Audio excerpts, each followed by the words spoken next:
Welcome to my YouTube channel. मेरे प्यारे साथियों, मैं आज आप लोगों को यूपी पीसीएस जे के एग्ज़ाम में आगामी परीक्षा में मुख्य परीक्षा के पॉइंट ऑफ व्यू से जो क्वेश्चन पूछा जाता है वो क्वेश्चन बड़ा इम्पोर्टेंट है। वो टॉपिक है प्ली ऑफ बार्गेनिंग। मैं आज आप लोगों को प्ली ऑफ बार्गेनिंग के बारे में सीआरपीसी में बताना चाहता हूँ कि किस तरीके से इस क्वेश्चन को आप लोगों को लिखना चाहिए। Plea of bargaining chapter number 21A of CrPC में इंसर्टेड चैप्टर है। ये चैप्टर यूएसए के जुडिशियल सिस्टम से इंस्पायर्ड है।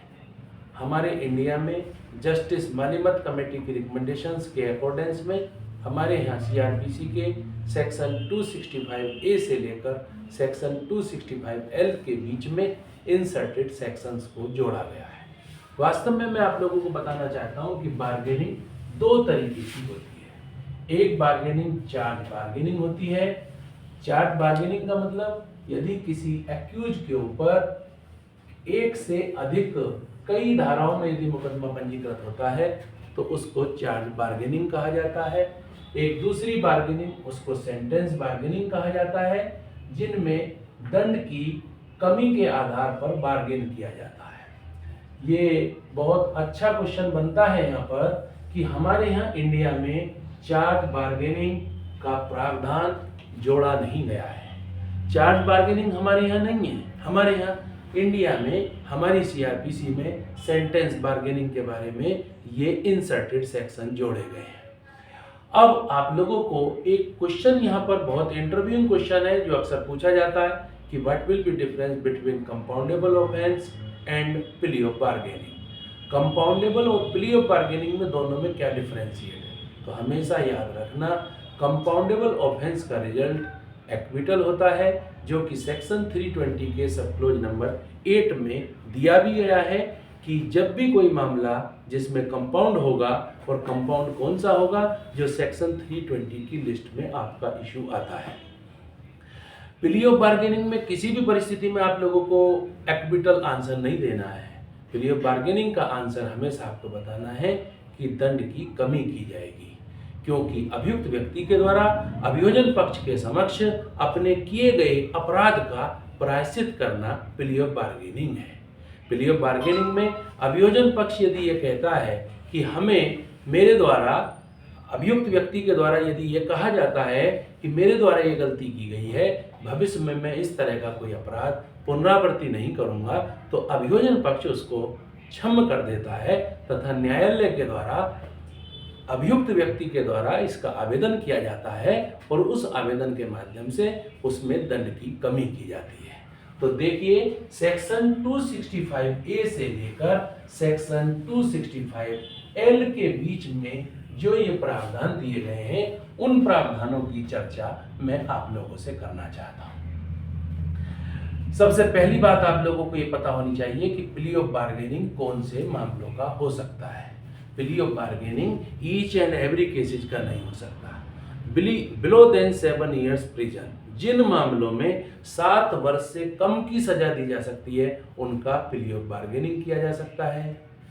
महिला तथा बच्चों के विरुद्ध होने वाले अपराधों के मध्य में उनका कोई भी ऑफेंस, उनमें कोई 7 साल की अवधि के कारावास का कोई विषय नहीं है। यदि महिला तथा बच्चों के विरुद्ध कोई भी अपराध किया जाता है तो उनका भी प्ली ऑफ बार्गेनिंग नहीं किया जाएगा।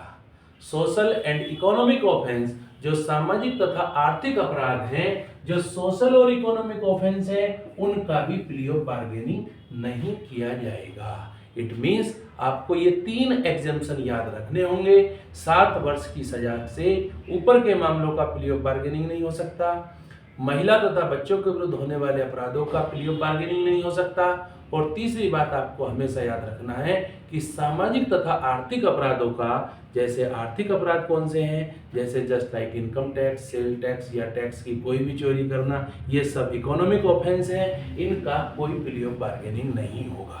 और सेक्शन नंबर 265L में भी लिखा है, जो जुवेनाइल जस्टिस एक्ट के द्वारा उनके द्वारा गवर्न किए जाते हैं, उन मामलों पर भी प्ली ऑफ बार्गेनिंग की प्रोसीड नहीं की जाएगी। जस्टिस मालिमत कमेटी की रिकमेंडेशंस जो की गई थी उसका उद्देश्य ये था कि हमारे यहाँ भारतीय न्याय व्यवस्था में ऐसे छोटे छोटे मामलों में जेलों में कैदियों की संख्या बहुत अत्यधिक बढ़ती जा रही है। अब उन संख्या को कम करने के लिए ये प्रयास हमारे लेजिस्लेशन के द्वारा 2008 में ये संशोधन किया गया। अब इस संशोधन के पश्चात अब आपको दूसरा क्वेश्चन ये भी समझ लेना चाहिए कि प्ली ऑफ बार्गेनिंग का एप्लीकेशन किस न्यायालय के समक्ष आपको आवेदन करना होगा। तो इस प्रश्न का उत्तर कई बार प्रारंभिक परीक्षा में भी ये क्वेश्चन पूछा गया है और ये आप मेंस के पॉइंट में भी आप इस चीज को आप बता सकते हैं कि प्ली ऑफ बार्गेनिंग के टॉपिक को या उसकी जो एप्लीकेशन मूव की जाएगी ये ट्राइबल कोर्ट जो भी होगी जिस न्यायालय के समक्ष आपका विचारण चल रहा है उसी न्यायालय के समक्ष आपको आवेदन करना होगा। यदि प्ली ऑफ बार्गेनिंग में अभियोजन तथा अभियुक्त दोनों के मध्य में कोई इस तरह का समझौता हो जाता है और वो अपने किए का प्रायश्चित करता है तो सक्षम न्यायालय उसकी दंड की मात्रा को घटाकर और वो दंड की मात्रा कितनी दी जाएगी, यदि किसी प्रावधान की सजा न्यूनतम दंड के प्रावधान को बताती है तो उसका 1/2 दिया जाएगा और जिस प्रावधानों में न्यूनतम दंड का प्रावधान नहीं है उन मामलों में 1/4 पनिशमेंट दिया जा सकता है। तीसरा विषय आपको एक और यहाँ पर क्लियर करना होगा कि प्ली ऑफ बार्गेनिंग के टॉपिक में ये निर्णय अंतिम होता है क्योंकि दोनों का समझौता है और समझौते में कभी भी कोई पक्ष व्यथित नहीं माना जाता, एग्रीव्ड नहीं माना जाता और एग्रीव्ड के अगेंस्ट कोई अपील नहीं होती है, कोई रिवीजन नहीं होता है, तो निर्णय अंतिम माना जाता है और इस निर्णय के विरुद्ध केवल एक आपको उपचार उपलब्ध है और वो केवल जो एचजेएस की परीक्षा में भी कई बार पूछा गया है, जो यूपी पीसीएसजे की परीक्षा में भी कई बार पूछा गया है, यूपी के एपीओ के एग्जाम में भी ये पूछा गया है कि केवल under article 136 of supreme court में एसएलपी फाइल कर सकते हो या 226 of high court and 227 of high court जो कॉन्स्टिट्यूशनल प्रोविजन में आप